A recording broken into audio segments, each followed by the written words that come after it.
이제 그 얘기를 지금부터 할게요. 이집트에 노예가 있고 그리스 로마에도 노예가 있고 미국에 흑인 노예가 있고 노예라고 하잖아요. 우리는 노예라고 안 하고 노비라고 하잖아요. 이 두 개가 같기도 하고 다르기도 한데 그리스 로마의 그 노예, 아마 이집트의 노예도 그랬을 거라고 보는데 아무런 권리, 법적인 권리가 없어요.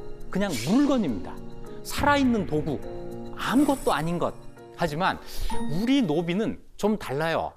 세종실록에 이런 말이 나와요. 노비는 비록 천한 사람들이지만 역시 하늘이 낸 백성이라는 거예요. 하늘이 낸 백성. 그러니까 내가 임금으로서 보호를 해줘야 된다고 한 이런 생각을 하는 겁니다. 그래서 노비가 범죄가 있을 때 그 주인이 함부로 죽이면 안 된다라고 하는 이런 법이 이미 세종 때 있었던 거예요. 세종이 범죄를 저지른 노비를 주인이 함부로 죽이지 못하게 해라. 노비의 생사 여탈권이 주인에게 있지 않았다. 법으로 보호가 됐다. 좀 놀라운 사실이죠. 네, 인권이 생겼네요. 네, 지금까지는 막 노비는 주인이 마음대로 해도 된다고 생각하셨죠. 네. 이것이 그리스, 로마, 이집트의 노예와 결정적으로 다른 점이에요. 법이 보호해준다는 건 진짜 생각도 못해요. 자, 더 놀라운 사실을 제가 하나 알려드리죠. 조선 초에 네. 이런 사건이 있었어요. 이숙번이라고 하는 아주 공신이 있어요. 대단한 권세가였는데 이 이숙번이 15살짜리 자기의 비, 그 이름이 소비라는 그 여자 종인데 이 소비를 겁탈하려고 시도하다가 그만 이 소비한테 이마에 칼을 맞는 사건이 벌어집니다. 아니, 종이 감히 이런 생각하셨죠? 아니에요. 소비는 당당하게 싫어요. 주인 이마에 칼을 그냥 꽂아버렸어요. 다행히 이숙번이 죽지 않았습니다. 죽었으면 이제 큰일 날 뻔했는데 안 죽었어요. 그래서 이 소비가 주인을 해치려 한 죄로 처벌을 받게 됐는데 어떻게 처벌할지를 왕과 세종이에요. 신하들이 모여서 상의를 해요. 묻습니다. 이거 어떻게 처벌을 할까? 그랬더니 신하들이 뜻밖에도 용서할 수 있겠습니다. 상전의 이마를 칼로 찌른 것은 잘못된 거지만 그럴 만도 했지 않습니까? 그건 좋아졌네. 이숙번이 잘못한 거예요. 네. 이렇게 얘기를 한 거예요. 와. 꼭 세종만의 문제가 아니라 그 당시 신하들이 전부 여기에 동의했다는 거예요. 조선은 신분을 엄격하게 따지는 나라였고 아래 신분 사람이 위 신분 사람을 해치는 것을 엄격하게 처벌하는 나라였지만 주인이 부당한 한 어떤 행동에 대해서는 노비도 저항할 수 있다. 이 손을 들어준 거예요. 이 노비를 하나의 물건으로만 생각했다면 절대로 있을 수 없는 일이죠. 그런 상태에서 노비 출신의 시인이 등장합니다. 시인이요? 네. 이 시 쓰는 시 쓰는 시인. 김홍도의 그림 중에 도강도라는 그림이 있어요. 강을 건너가는 배를 그린 그림인데 김홍도가 그림을 그렸어요. 그 위에 시가 한 수 쓰여 있습니다. 어떻게 저 위에 시가 있지? 그 시의 제목은 동호라는 시예요. 동쪽 호수에 배가 떠 있는 이 그림을 이제 가지고 시를 쓴 겁니다. 동호의 봄물결은 쪽빛보다 푸르다. 또렷하게 보이는 건 두세 마리 해오라기. 노를 젓는 소리에 새들은 날아가고 노을 아래 산빛만이 강물 아래 가득하다.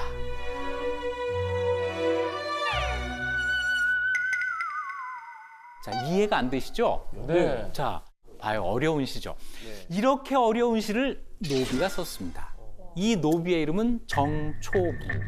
성이 정씨고 이름이 없어요. 초부라고 하는 것은 나무꾼이라는 뜻입니다. 정씨 나무꾼이라고 하는 이름으로 아마 예명 같아요. 노비한테 공부는 정말 먼 세상 이야기예요. 노비가 공부를 하다니. 그런데 정초부는 어떻게 노비의 신분으로 글을 배우고 시까지 썼을까요? 주인집 그 아들 공부할 때 어깨너머로 배워요. 와. 그런데 너무 총명했던 거예요. 아마 주인집 아들보다 진도가 더 먼저 나간 것 같아요. 그런데 이 주인도 너그러운 사람이었어요.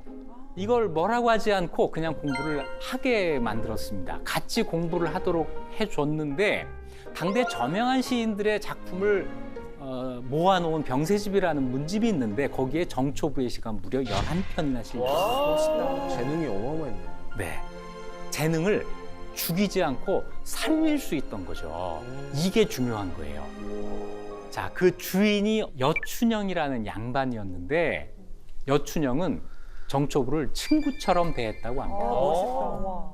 정초부가 죽은 다음에는 묻어주고 돌아오는 길에 정초부를 그리면서 시를 써요. 그 시도 남아 있습니다. 저승에서도 나무하는가? 아, 저승에서도 노비인가? 낙엽은 빗물가에 쏟아진다. 사만 땅에 명문가 많으니, 사만 땅은 우리나라예요. 명문가가 많으니 내세에는 그런 집에 나시오. 와, 오, 슬프다. 친구 같죠? 거의 이렇게 친구처럼 지낸 이런 노비가 있었어요. 자, 이렇게 태어날 때는 어쩔 수 없이 천민 노비로 태어났지만 주인을 잘 만나서 자기의 능력을 인정받고 사람들로부터 인정받은 그런 노비도 있었다는 거죠. 자, 그런데 말이에요. 우리는 지금 노비를 어떻게 그리고 있죠? 불쌍하고, 쫓기고, 불쌍하고. 왜 이렇게 됐을까요? 저는요, 아주 근본적으로 이런 게 있다고 생각해요. 우리 대한민국 국민들이 전부 내 조상은 노비가 아니야. 내 조상은 무조건 양반이야. 양반이죠. 이렇게 생각하기 때문에 어떤 사극에서 노비가 나오면 아주 이방인 취급을 하는 거예요. 그럼 그냥 막 그려요. 만일에 어느 누가 우리 몇 대조 할아버지는 노비였어요 이런다면 노비를 그렇게만 그리면 막 항의하고 그랬을 거 아니에요? 근데 우리 전부 다 양반의 후손이라고만 생각하고 노비에 대해서는 도무지 애정을 갖고 있지를 않아요. 근데 진짜 언젠가 한 번은 좀 지저분하지만 한번 짚고 넘어가야 될 것 같긴 합니다. 옛날에 듣긴 들었거든요. 우리나라 전체 인구 중에 80%가 다 노비 출신이라고. 그 20%만 그것도 왕족이나 양반이었지. 거의 대다수가 노비 문서 그 주고 산 걸로 알고 노비도 아니고 양반도 아닌 그냥 일반 백성은 다 어디로 갔을까요? 잠깐 달나라에 갔다가 백성도 있나? 양인 신분이 더 많아야 되니까 우리 역사에서요.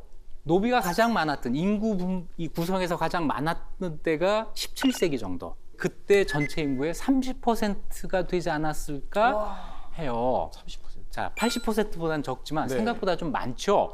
이 30%의 후손들은 어디로 갔을까? 자, 그리고 집에 다 족보를 갖고 있잖아요. 족보는 양반의 증거예요. 진짜일까? 아무도 의심하지 않아요. 그러네.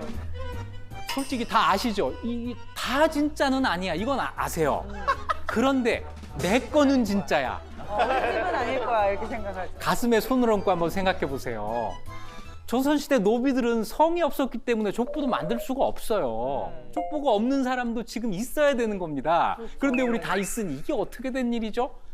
근데 쌤 제가 봤을 때 네. 지금 여기 와 계신 분들 중에서 자기 집안의 족보를 실제로 보신 분이 계실까요? 자기 집에 족보 보신 분 계십니까? 강대성 씨 족보 없으시죠? 강대성 씨!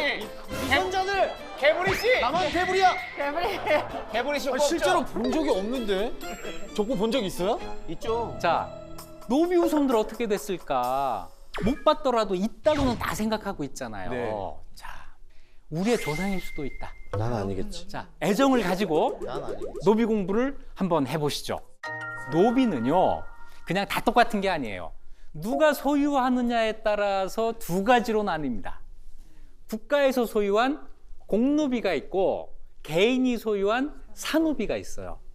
공노비는 관청 같은 데에서 일하는 사람이고요. 이 사람은 관청에서 먹고 자고 하지 않을 테니까 네. 자기 집이 있어요. 아, 출퇴근을 해요. 와. 출퇴근하는 노비.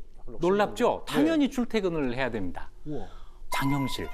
오, 노비였잖아요. 이 사람 공노비였어요. 공노비였는데 재능을 인정받아서 명나라 유학까지 갔다 오고 세종한테 발탁이 되어가지고 자경루 이런 거 만들었잖아요. 그리고 천민 신분에서 벗어나서 관직까지 가는 이런 아주 입지전적인 공노비가 있습니다. 지금 말로 하면은 공무원이죠. 와.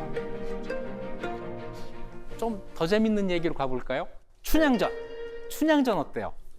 춘향의 신분은 뭐죠? 그 공기녀 그걸 관기녀. 관기라고 해요. 관기녀. 관청에 소속된 기녀인데 이 관기의 신부는 관노 공노비예요. 공노비였던 춘향이와 양반집 아들이었던 이몽룡 사이의 러브스토리가 춘향전이고 특히 이 두 사람의 사랑은 신분의 벽을 극복한 미담 이렇게 되는 거잖아요. 그런데 제가 아주 이 춘향전을 재미없게 만들어 드리죠. 자, 변학도가 춘향이한테 수청을 들라고 요구했다가 싫어요. 그래서 화가 나가지고 춘향이를 막 못살게 굴었다가 나중에 벌을 받는 이런 스토리잖아요. 네. 변학도를 위해서 변명을 좀 해야 되겠습니다. 어. 변학도가 도대체 뭘 잘못했어요? 상대방이 싫어하는데도 억지로 사랑을 강요한 죄. 아, 그거는 죄가 돼요. 죄가 되는데 그렇다고 해서 이렇게 욕먹을 죄는 아니죠. 그거는 달리 얘기하면 사랑한 죄예요. 근데 짝사랑 죄는 아니잖아. 이거군요. 변학도는 죄가 없어요. 제가 볼 때는요. 정작 벌을 받아야 될 사람은 따로 있어요. 이거 누구일 것 같아요? 그렇게 치자면 이몽룡이. 네. 왜요? 보세요. 변학도는 지방관입니다. 변학도가 관기인 춘향이에게 수청을 들어라라고 요구하는 것은 너의 임무를 다해라라고 얘기를 한 거예요. 명령을 했으니까 춘향이는 그걸 거절하면 안 돼요. 자, 그렇다면 변학도는 관기가 말을 안 들으면 어떻게 해야 돼요? 그래, 너 싫으면 관둬? 이러면은 이건 관리가 아니죠. 처벌해야 돼요. 그래서 감옥에 집어넣고 처벌을 한 거예요. 변학도는 자기가 할 일을 그냥 한 겁니다. 그러네요. 그 당시 법으로 보면은 따지고 보면 그런 거예요. 그러면 누가 잘못한 거죠? 이몽룡이에요. 왜? 사랑한 죄. 사랑하면 안 되는 사람을 사랑한 죄. 이몽룡은 자기가 지방관도 아니잖아요. 아버지가 지방관이지. 근데 아빠 찬스를 써서 관기한테 손을 댄 거예요. 관기는 관의 소유물이에요. 안 됩니다.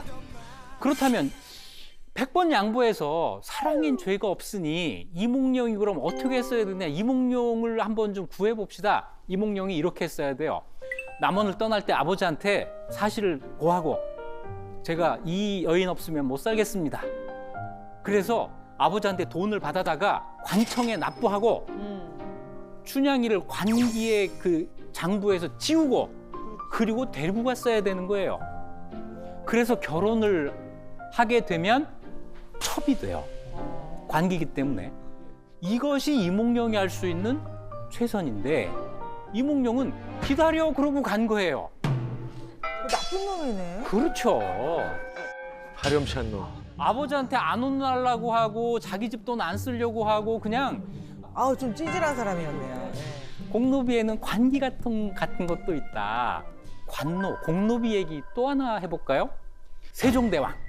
오늘 세종대왕 많이 나오시네요. 좋아요, 세종대왕. 네, 세종대왕 좋죠. 근데 이건 세종대왕의 슬픈 이야기입니다. 뭐지?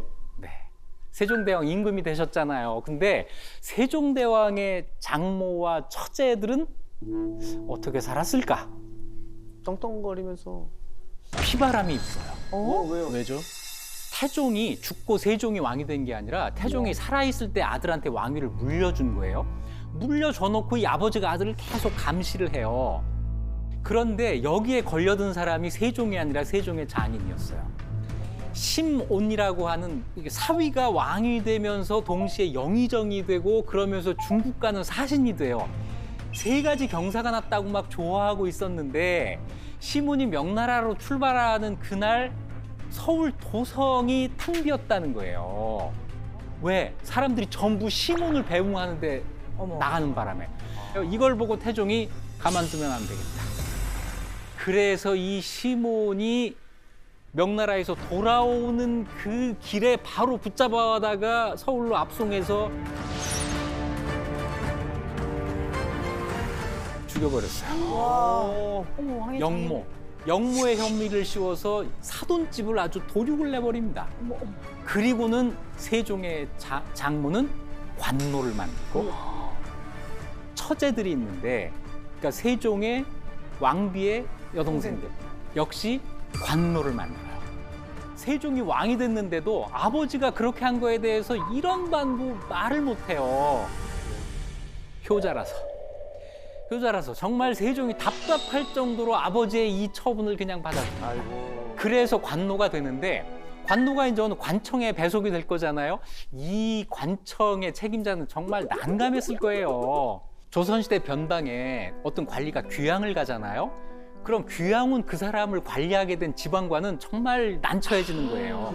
이 사람이 언제 풀려서 서울로 올라가서 그렇잖아요. 근데 잘해주면 또 안 돼요. 잘해주면 너 아부하는 거지. 이런단 말이에요. 그래서 아주 이러지도 못하고 저러지도 못한 상황이 늘 있는데 이 경우는 정말 그 중에서도 어려운 최악의 경우였을 거예요. 자, 이런 여러 가지 공노비들이 있습니다. 우리가 몰랐던 노비의 세계가 있는 거죠. 야.